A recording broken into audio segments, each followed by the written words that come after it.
What's going on, DJ? What's going on? What's happening? Should I call you DJ, Ghost, Ghost Low? What do we call you? All depends. All depends. If you a woman, I want you to call me DJ or Dewan. Oh, do you If you a want? homie, you gonna call me Ghost. Okay. Depends on that. Okay, so I'll go with DJ. Mm-hmm. DJ, today is February 6th. Why don't you tell us what that means to you? February 6th, 2022.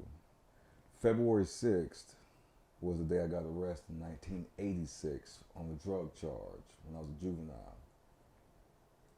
February 6th, 1990, today, which is, February 6th, February 6th, 1990, I got arrested by the feds. Second time? Second February 6th? 2nd February 6th. I got arrested on the same day in 2 different years. And so this last February 6th, 1990, I got arrested by the feds and my life changed. Actually, like right now, at this time, I'm sitting at Metropolitan Detention Center, which is downtown Los Angeles, which is the federal hold for inmates. And this was 1991. 1990. 1990. 1990, 32 years ago. So I'll never forget this day, Tell us about that day. How did it go down from the very beginning? From the very beginning, I gave my co-defendants some work February 5th.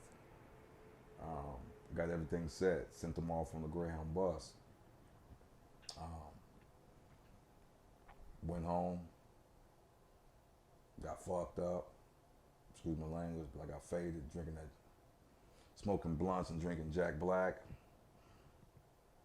About 4 o'clock in the morning, there was a tap on my door, and I looked out the window, it was the police, and I'm panicking, so I knew I didn't have nothing. Well, I did, but I'll tell you about that. But they came and I got arrested by the feds.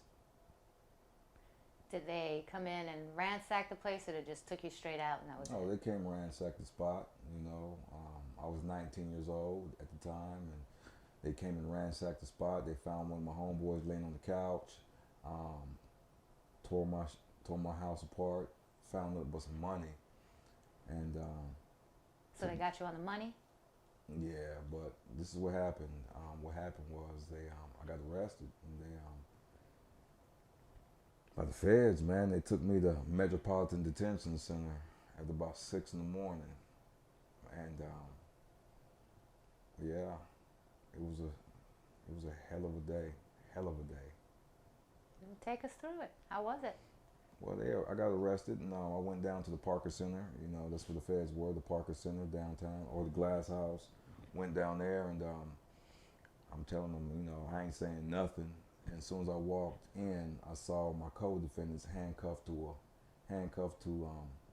some benches, and then I said, "Oh shit!" You knew right away. I knew right away what happened and why I was arrested.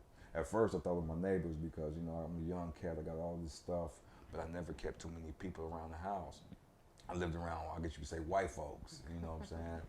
And seeing this young kid, with all these toys. But when I saw them handcuffed to a bench, my heart just dropped to my feet, and I knew Because they were your friends also, right? Not just... these motherfuckers I would have died for. These are the motherfuckers I would have died for. These are the motherfuckers that put me on. that Yeah. you would never imagine would rat on you. I never would imagine, no. So what happens next? You see them? And when I saw them, I didn't say nothing. I'm like, What's going through your mind at that moment? I can't believe they did this to me. You see, when I was in the game, I was never told about this part of this lifestyle. You dig what I'm saying? We get the money, we get the toys, we get the women. We'll ride or die. But when it comes down to it, not everybody is gonna keep that street code. It's the street code. So when I saw them, my heart sank. And then from there, the police, took me to the office and said, "What you want to do?" Nothing. another goddamn thing. So so from there, they wanted me to give my connect up. I'm like, I don't know nothing, So they took me to MDC, booked me, got there about 11 o'clock. They put me in, all through the process. See, I ain't never been strip searched before by the police. Tell us about the process. Oh my God. As soon as you go in there, they put you in the bullpen. They ask you a bunch of questions, see the doctors, psychologists, all this stuff. This is February 6th, 1990. And then I had my street clothes on. And then from there, man, they was like, getting ready to dress me out. I'm like, dress me out. I'm like, fuck you mean? So we got to strip search you. Now, the only time I strip is like with them females in the room or something. You know what I'm saying? But to sit back there and the strip searching, it was incomprehensible and demoralizing. Open your mouth. Lift your. I had long hair at the time. Shake your hair out. Lift your feet up, your armpits, lift your nutsack up, and then bend over and show me your ass. Show me your ass. And then put these clothes on. And then they wanted to give me breakfast, but who the fuck gonna have an appetite when your whole everything that you've been a part of, everything that you've worked hard for, everything that you was loyal to is gone like that.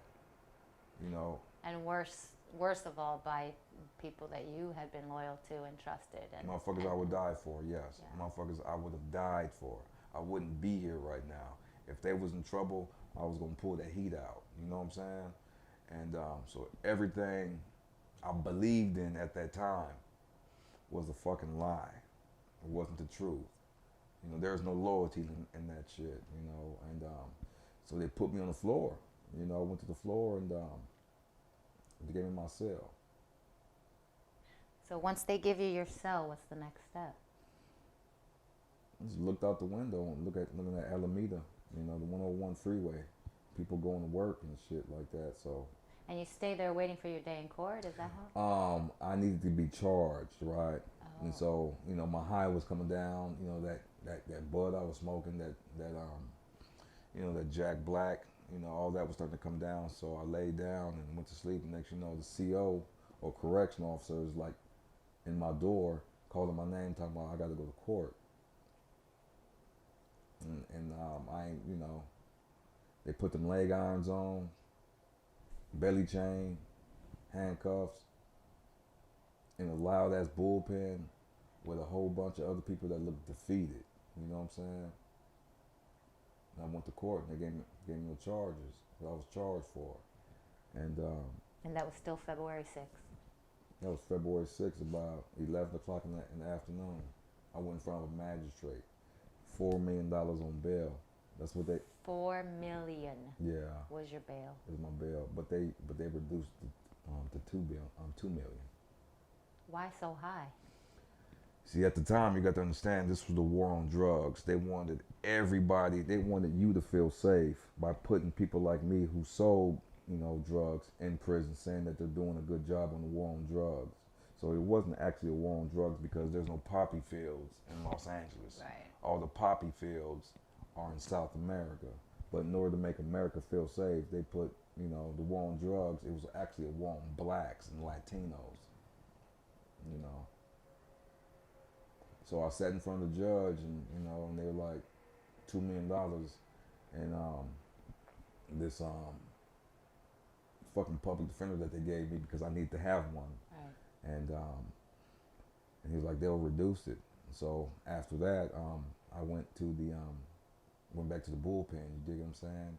And that's when they called me out again, and they put me in like a little bitty room, and who the fuck is this? And the public defender came in, and then this other black dude came in. It was a prosecutor. It was the U.S. District Attorney, and he said, "Man, if you give us your connect, man."